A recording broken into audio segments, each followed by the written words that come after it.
प्रिय विद्यार्थी, हम पढ़ रहे हैं बही खाता कक्षा 11, जिसमें आज का हमारा जो विषय है, टॉपिक है वित्तीय विवरण। बही खाते में हम लोग जनरल एंट्री, उसके बाद हम लोग लेज़र बनाते हैं जिसको हम खाता बही बोलते हैं। खाता बही की सहायता से हम ट्रायल बैलेंस बनाते हैं, तलपट जिसे हम हिंदी में कहते हैं, और तलपट की सहायता से हम व्यापार के अंतिम परिणाम ज्ञात करते हैं जिसे हम वित्तीय विवरण कहते हैं। यह वित्तीय विवरण, जिसे हम अंतिम खातों के रूप में जानते हैं, इसमें हम व्यापार खाता, लाभानी खाता एवं व्यापार का स्थिति विवरण, जिसे हम बैलेंस शीट कहते हैं, ये बनाकर अब व्यापार की सही स्थिति का हम पता लगाते हैं, इसलिए हम इसे वित्तीय विवरण कहते हैं। इसे बनाने का हमारा जो इसके अंतर्गत हम जो बनाते हैं व्यापार खाता, जिसे हम लोग ट्रेडिंग अकाउंट कहते हैं इंग्लिश में। फिर हम बनाते हैं लाभ हानि खाता, जिसे इंग्लिश में हम प्रॉफिट एंड लॉस अकाउंट कहते हैं। फिर हम बनाते हैं बैलेंस शीट, जिसे हम स्थिति विवरण कहते हैं। इस प्रकार हम लोग बनाते हैं। यदि हम जिस संस्था का अकाउंट बना रहे हैं वो निर्माण संस्था है, तो ट्रेडिंग अकाउंट के पहले हम एक मैन्युफैक्चरिंग अकाउंट भी बनाते हैं।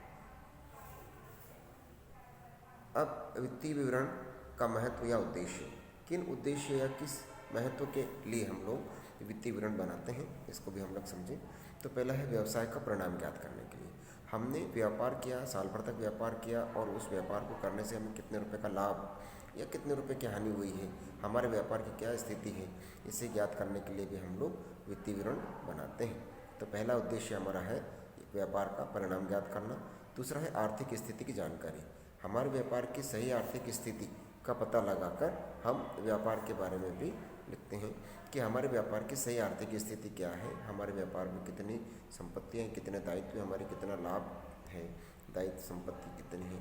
तो इस प्रकार हम सही आर्थिक स्थिति का पता लगा पाते हैं। तीसरा है तुलनात्मक अध्ययन। पिछले वर्ष की तुलना में हमने इस वर्ष कितना लाभ प्राप्त किया है, क्या वो लाभ पिछले वर्ष की तुलना में अधिक लाभ है या कम लाभ है। इस प्रकार हम पिछले वर्ष से इसकी तुलना करने के लिए भी हम लोग लाभानी अंतिम खाते बनाते हैं। विशेष वित्तीय सूचनाएं उपलब्ध होना, व्यापार के संबंध में वित्तीय सूचनाएं भी हमें इन अंतिम खातों की सहायता से प्राप्त होती हैं। व्यवसाय के मूल्यांकन में सहायक, नेक्स्ट पॉइंट है। तो व्यापार का मूल्यांकन करना कि हमने व्यापार जब शुरू किया था तब हमारी क्या स्थिति थी, और आज इतने समय बाद हम व्यापार में किस स्थिति तक पहुंच पाए हैं, इसका हम अध्ययन कर पाते हैं। 6 नंबर पॉइंट है प्रबंधकीय निर्णय लेने में सहायक। प्रबंधक, जो व्यापार का प्रबंधक होता है, व्यापार के बारे में विभिन्न प्रकार के निर्णय लेता है, तो इन अंतिम खातों की सहायता से भविष्य के लिए वो निर्णय ले पाता है कि हमें व्यवसाय में किस प्रकार का परिवर्तन करके व्यापार में और लाभ प्राप्त करना है, या व्यापार में लाभ प्राप्त नहीं हो रहा है तो कैसे हम लाभ प्राप्त कर सकें।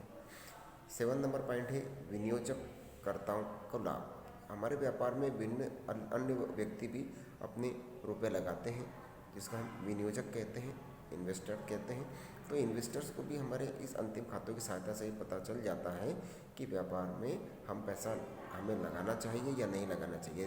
यदि व्यापार में लाभ हो रहा है तो हमें पैसा लगाना चाहिए, यदि व्यापार में नुकसान हो रहा है तो वहाँ पर हम पैसा नहीं लगाएं। तो इस प्रकार विनियोजक को भी लाभ होता है। 8 नंबर पॉइंट है भावी नीति के निर्माण में सहायक। भविष्य के संबंध में यदि कोई नीति बनाना, कोई योजना बनाना है, तो उसके संबंध में भी हमें इस प्रकार की ये अंतिम खातों की सहायता से हम योजना बना पाते हैं। नेक्स्ट है व्यवसाय की लाभार्जन शक्ति का ज्ञान। हमारा व्यापार कितना लाभ प्राप्त करता है, उसकी शक्ति कितनी के हिसाब से हम कितनी पूंजी लगाई और कितना लाभ हमें प्राप्त होता है, इसके लिए भी हमें यहाँ पर ये अंतिम खातों की सहायता से जानकारी प्राप्त होती है। वैधानिक औपचारिकताओं को पूर्ण करना, कानूनी रूप से अंतिम खाते बनाना, व्यापार वही खाते रखना, ये अनिवार्य होता है। इसलिए हम वैधानिक औपचारिकताएं जो हमारी है, उन औपचारिकताओं को भी अंतिम खाते बनाकर पूर्ण कर पाते हैं। नेक्स्ट है 11 नंबर लेखांकन सिद्धांतों एवं अनुसंधानों के निर्माण में सहायक। लेखांकन के सिद्धांत जो बने हैं, जो हमने पढ़े हैं पूर्व कक्षाओं में, उन सिद्धांतों का निर्माण भी इन्हीं के अनुभवों के आधार पर हुआ है, तो इसलिए अंतिम खातों का निर्माण भी जरूरी होता है। 12 नंबर पॉइंट है समग्र जानकारी एक साथ उपलब्ध होना। पूरे वर्ष भर की जानकारी हमें अंतिम खातों के रूप में प्राप्त हो जाती है, तो पूरी जानकारी हमें अंतिम खातों में प्राप्त हो जाती, मिल जाती। फिर है व्यवसाय पर नियंत्रण हेतु।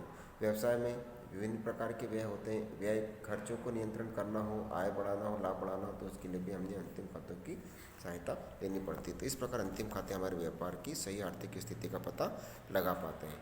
तो उनका अध्ययन करके हम अंतिम खातों में हम व्यापार खाता, जिसको हम ट्रेडिंग अकाउंट, लाभ हानि खाता, प्रॉफिट एंड लॉस अकाउंट और बैलेंस शीट बनाकर इनको सीख पाएंगे। इसका अध्ययन करें आप लोग।